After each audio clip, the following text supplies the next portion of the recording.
Nú opnum við fyrir fyrirspurnir, umræðu, tillögur, hugmyndir, ábendingar, allt sem... Hérna. Hver vill byrja?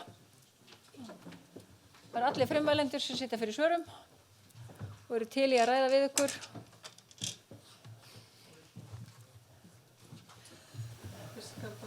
Guðbjörg. Já.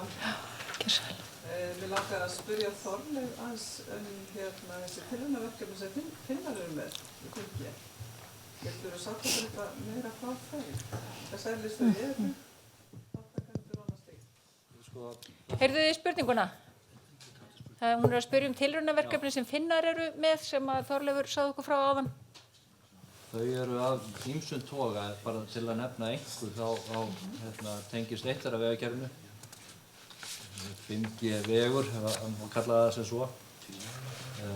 Það innan heilbrigðiskerfisins, mjög spennandi verkefni. Sömuleiðis í samgöngum. Það tel ég mjög spennandi fyrir okkar ráðuneyti einmitt að skoða hvað Finnar eru að hugsa það. Þeir eru að tala byltingu í samgöngum og þar einmitt ráðstefna. Ég man ekki hvort hún í lok þessa árs eða fyrir næsta. Ég skal finna það fyrir ykkur. Geta aðeins sagt okkur frá því að við erum með mjög stórt verkefni í ráðuneytinu sem gengur undir samheitinu samþætting áætlana. Við erum með 4 áætlanir hjá okkur. Það er samgönguáætlun, fjarskiptaáætlun, byggðaáætlun og áætlun í málefnum sveitarfélaga og við erum að samþætta þær og það er gaman að heyra bæði Hrafnkell og Þorleifur hvað þetta tengist mikið saman, til dæmis eins og netsamband með frá þjóðvegum. Þannig að við erum að byggja upp verkefni sem að eru sem sagt hafa sömu markmið, bæði markmið fjarskiptaáætlunar og samgönguáætlunar og svo mætti lengi telja auðvitað þetta byggðamál líka, þannig að við erum að vinna mjög öttulega að því að samþætta þessar áætlanir vegna þess að allt er þetta það sama. Jón, gjörðu svo vel. Já, góðan daginn, takk hérlega fyrir góða dagskrá. Ég heiti Jón Kaldal, mér langar að beina spurningu til Hrafnkells. Í ársskýrslunni frá Post og Fjar 2015 þá skrifaður inngangi að það verði að ná fram 100 milljóna króna sparnaði með þessari tilskipun sem er núna vonandi að fara í gegnum svona samnýtingu meðal annars, hlýta fyrir hraðari uppbyggingu á háhraða netum. Það er talað samnýtingu á efnislegum innviðum, rörum, möstrum og þess háttar. Hefur stofnunin skoðað á þeim tíma sem er liðinn hver hefur raunin í Evrópu? Hefur þessi tilskipun virkað sem skyldi að veita eingöngu aðgang að rörum og möstrum? Hafið þið skoðað þau svæði þar sem svartur ljósleiðari hefur verið færður inn, hvort það hefur gefist betur? Takk.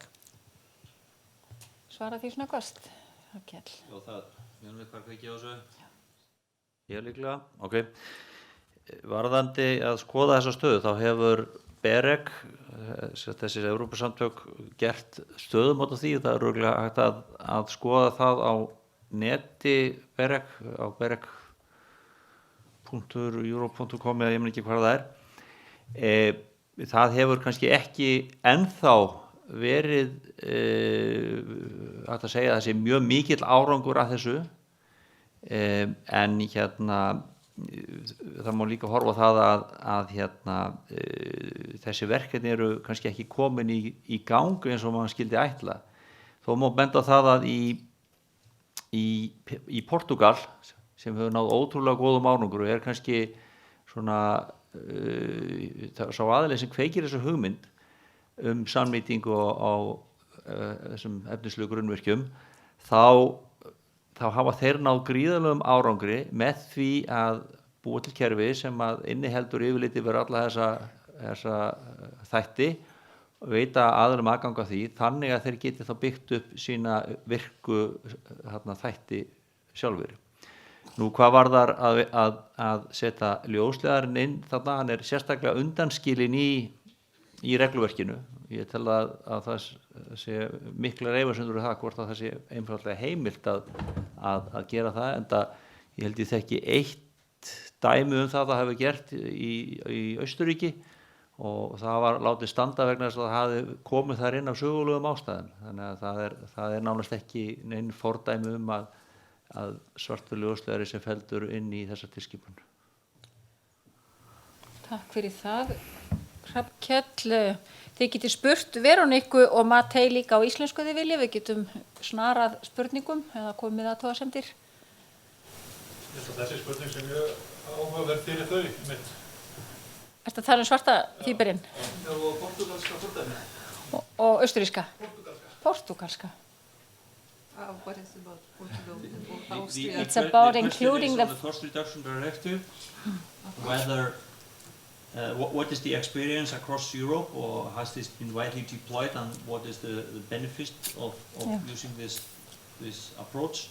And furthermore, would it be beneficial to include black fiber as one of the elements of the law, which is not Part of the cost reduction directive. today.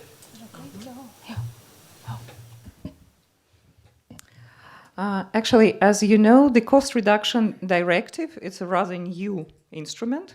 It was adopted by European Union, by European Commission in 2014. It had to be implemented in national legislation by 2016. Iceland is not unique in the sense that Iceland has not yet transposed. Many EU member states, they were terribly late in transposing it. And many of the provisions that are envisaged there, they're on paper, they were adopted in national laws, but de facto they're not being applied. That's the conclusion reached by European Commission when they published the first implementation report on the directive. Basically, member states that already had very substantial provisions, like Portugal, which was mentioned, they had very good information system about availability of passive infrastructure to be shared. They have the history of applying access to ducts obligations to everybody, and also on SMP operator that was widely used as a success story. But mind you, Portugal is years ahead of many EU member states in a sense of applying those provisions. It was Portugal who inspired the European Commission for this directive. The experience in other member states is less encouraging because there are many practical issues with applying it. For example, directive gives powers to NRAs to resolve disputes, but there are no issues addressed, such as, for example, on which terms you access passive infrastructure and on which conditions. So there are many, many open questions. I'm saying just not to discourage you from implementing it. You certainly should, but keep in mind that there are still many open issues. The issue of dark fiber, I hear, it's not mentioned in the, it's explicitly excluded. Wiring and cabling is explicitly excluded from broadband cost reduction directive. But then what we briefly presented today, the new provisions in the code, they potentially could complement the broadband cost reduction directive by applying it to dark fiber as symmetrical obligations.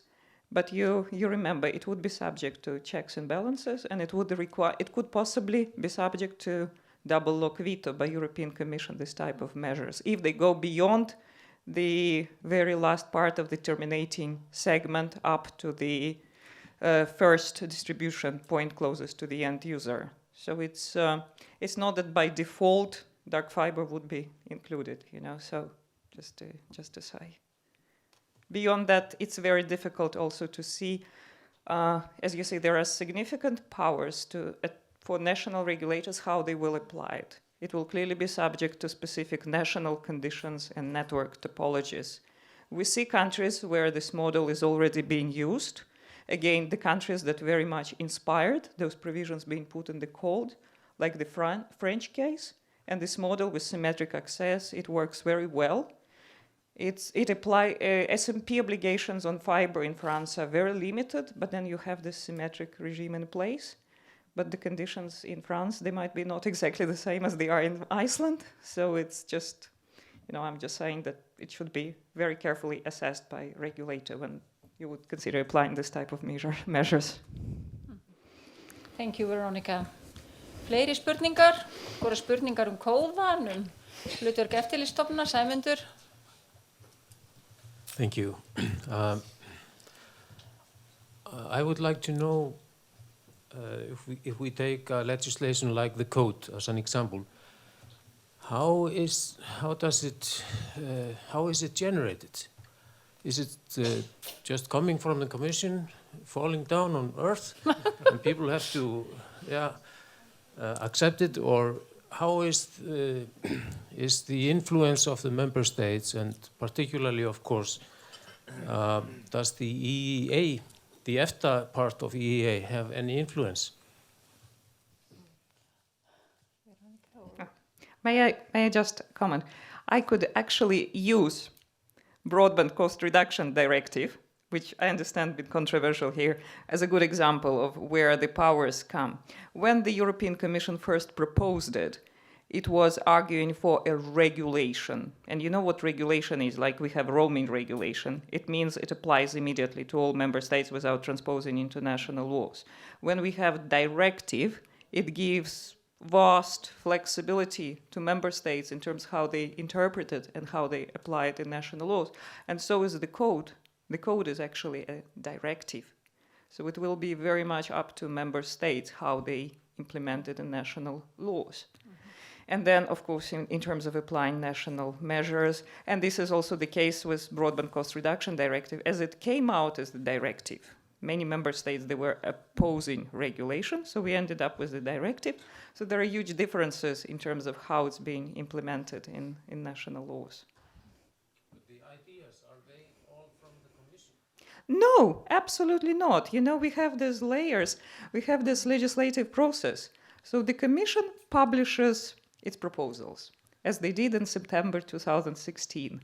Then we had public consultations where stakeholders could comment on the Commission proposals. Commission would take it into account. Then it would go further steps to the Council of Ministers and the European Parliament.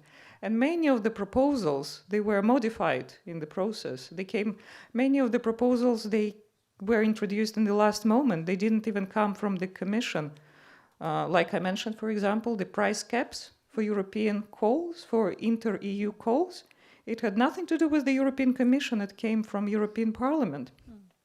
Many other provisions, like reverse 112, which I understand you already have in Iceland, but it was not in the original European Commission proposals. It came just in the context of negotiations. And the text sometimes Commission has very good ideas and intentions and very clear text, but then as a result of this compromise, what comes out is sometimes could be difficult to interpret. But is anything coming from the EFTA states that you are aware of? Maybe you could. You mean the initiative of a new legislation within the European Union?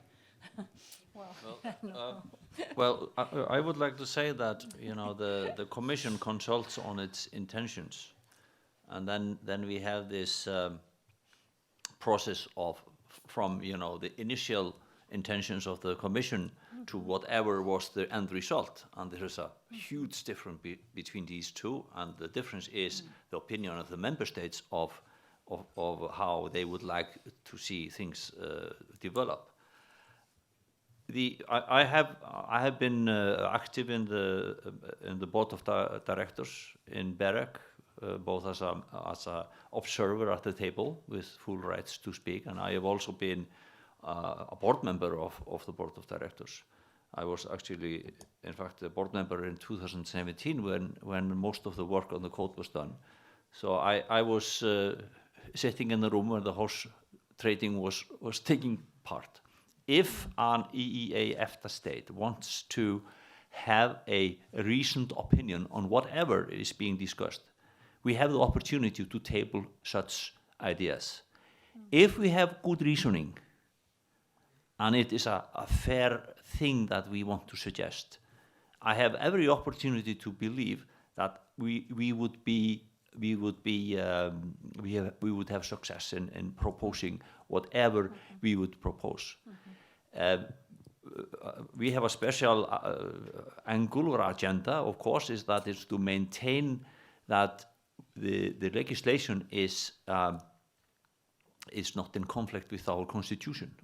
And I spent a lot of time, I had PowerPoint presentations, etc., explaining to my colleagues and to the Commission you know, the details of the EEA contracts, the two-pillar system, etc., just to avoid that, like in the 2009 regulation, that there would be, I would say, an accident repeated, that we were painted up as observers, and obviously as transposing the framework, we are not.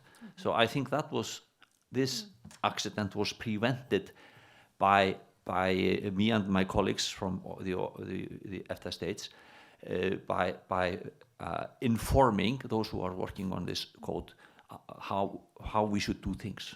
So yes, we can have influence if we really put our resources to it.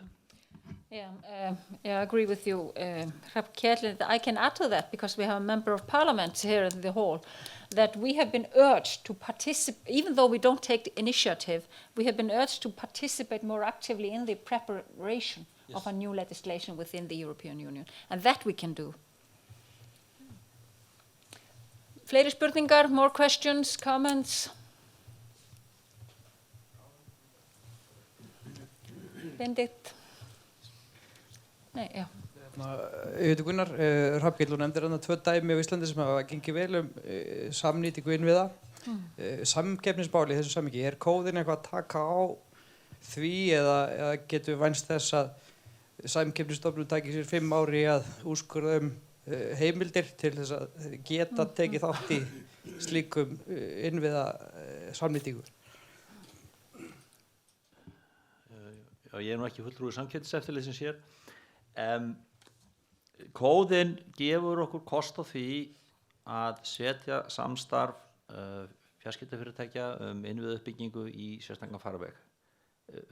Sko það ljóst að samkeppnislög almennt séð banna samstarf keppinuta. Það kunna vera málefnalegar ástæður til að víkja frá því. Það eru málefnalegar ástæður til að víkja frá því og þær hafa verið nýttar. Hvort það hefur tekið 5 ár eða ekki, það sé nú kannski vel í lagt. En það með kóðanum, til dæmis var þetta co-investment, verður settur upp prósess. Ég nú ekki halda því fram að það sé einfaldur, eins og kom fram hér áðan, hann verður nokkuð flókinn. Þar sem að aðilar geta unnið saman að fjárfestingum, þar sem þau vilja deila áhættu af fjárfestingunni með ýmsum skilyrðum. Kannski er bara það góð leið, kannski er bara heppilegra að fara til Samkeppniseftirlitsins. Menn hafa nú, held ég, borið gæfi til þess að lokum að finna að mörguleyti skynsamlega leiði til að vinna saman. Og það verður í kóðanum opnað á til dæmis framsal tíðniheimilda. Þetta hefur þvælst verulega fyrir okkur og meðal annars þetta samstarf Vodafone og Nova, það sætti kæru til kærunefndar og ég held dómstóla var það ekki, það hvort þetta veri heimil samnýting, skilurðu. Þannig að kóðinn mun hjálpa okkur þar. Þannig að já, það verða fleiri leiðir til að vera með samnýting og grundvelli fjarskiptaregluverksins en við höfum haft til þessa, og ég held að það sé bara fagnaðarefni. Ég tel gríðarlega mikið á þetta, það sé stutt við bakið á fjarskiptafyrirtækjunum það að geta starfa á sem hagkvæmastan hátt, nógu nú samt, og þau verða að geta hagrætt og þau verða að geta að boði sinna þjónustu á sem hagkvæmastan hátt, en samt sem áður haldið uppi eðlilegu samkeppnistigi innan þess ramma sem að lögin heimila. Takk fyrir það, Hrafnkell. Enni.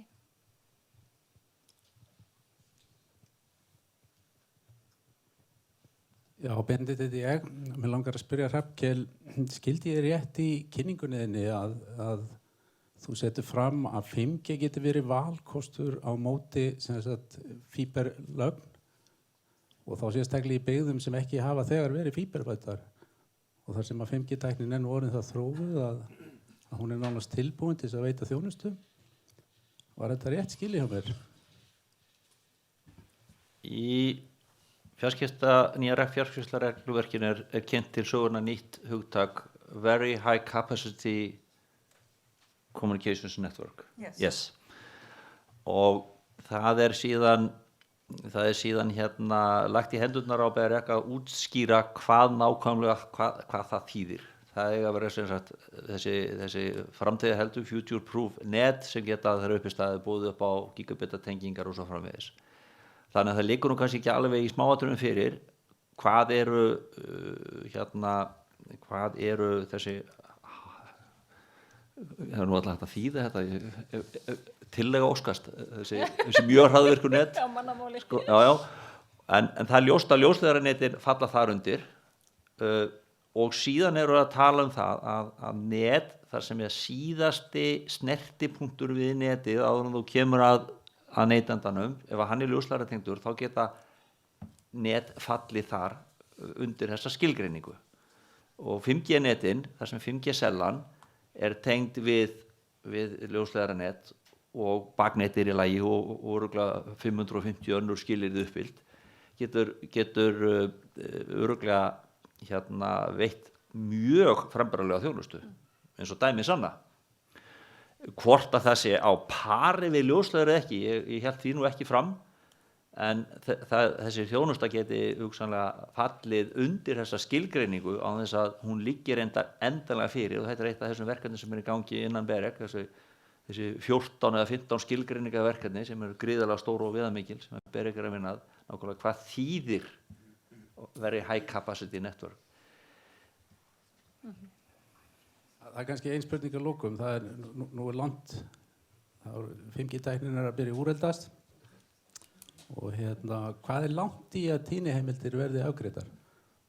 Sagður að 5G-tæknin væri að byrja úreldast? Já. Hlaupa hraðar. Það eins og Þorleifur lýsti áðan þá gerir ég ráð fyrir því að sko það er náttúrulega búið að úthluta tíðnum sem eru ætlaðir sem eru svona hvað heitir það primary band fyrir 5G og 700 megahertz eru þar undir. Þú ert væntanlega að tala um 3,6 og Þorleifur lýsti því áðan að miðað við eftirspurn þá gerir ráð fyrir að það fari í þetta samkeppnisútboð og það er dálítið langur prósess samkvæmt lögum held ég við höfum 8 mánuði ráðuneytið má búast við því upplýsið það ég er með að það má búast við bréfi innan mjög fárra daga þar sem við þurfum heimild ráðherra til að fara í þetta samkeppnisfyrirkomulag lesist uppbóð og við munum sett óska eftir því og síðan fer þessi prósess af stað og við höfum þá 8 mánuði til þess að klára málið Þetta er oft mjög flókin mál og ég verð því miður að upplýsa það og hryggja með því að ég gerir fastlega ráð fyrir því að við þurfum að nýta alla þennan tíma. Takk fyrir það, Hrafnkell. Má ég bæta þessu við? Við Hrafnkell erum ekki alltaf sammála. Það sé yfirleitt. Ég held að sé of snemmt að segja að við þurfum þessa 8 mánuði. En það er auðvitað ekki bara undir okkur komið, þetta er líka ykkur hagsmunaaðilum því að svona undirbúningur fer með alveg sér samráð upp úr samráði getur komið sko þegar niðurstöðu liggi þar fyrir það getur komið jafnvel kæra þannig að við erum ekki þeir einu sem að ráðum því hvort að þetta tekur færri mánuði heldur en 8 eða kannski lengri. Takk fyrir það, Þorleifur. Mér fannst góð greiningin þín hér, hvert er hlutverk stjórnvalda, hvert er hlutverk markaðsaðila. Við höfum rætt þetta talsvert í ráðuneytinu, hvert er hlutverk stjórnvalda í 5G, því þetta er náttúrulega fyrst og fremst fyrirtækin og einkaaðilar sem að byggja upp kerfin. En hlutverk stjórnvalda er mjög mikið og krefst mikillar og náinnar samvinnu stjórnvalda og markaðsaðila. Þannig að það var flott að fá þessa greiningu, hvert væri hlutverk hvors um sig, því að bæði og sameinuð byggjum við upp með þessa nýju þjónustu. Hún 29, við erum eiginlega búið með tíman. Er eitthvað sem, do you want to say a few words at the end, Veronica, or you don't have to, because we have a kind of 1 minute. Just perhaps a comment. But perhaps just a comment on the question about whether 5G would be considered as very high capacity network. Well, but that's probably what Hrafnkell already said. It would be basically the principle is that fiber goes up to the base station or something which delivers comparable performance, but it nevertheless would be still up to BEREC to define, to elaborate what constitutes a very high capacity network. So it's going to be developed. Many other issues, they're left open, and it would be up to BEREC. So the way for Iceland, for example, to influence this line of thinking would be allowing PTA, the regulator, to contribute actively to BEREC work and actually contribute your opinion, your views, the views of Iceland. So it wouldn't be just big countries like Germany, France, Italy shaping the European regulation, because this is what is actually the code ultimately gives a lot more powers to BEREC, although those are not binding powers, as Matej said, but BEREC still has a very important tasks. Ok, hjartans takkir, thank you very much, Sigríður, Matej, Hrafnkell, Verónika og Þorleifur, ef ekki gefa þeim gott klapp.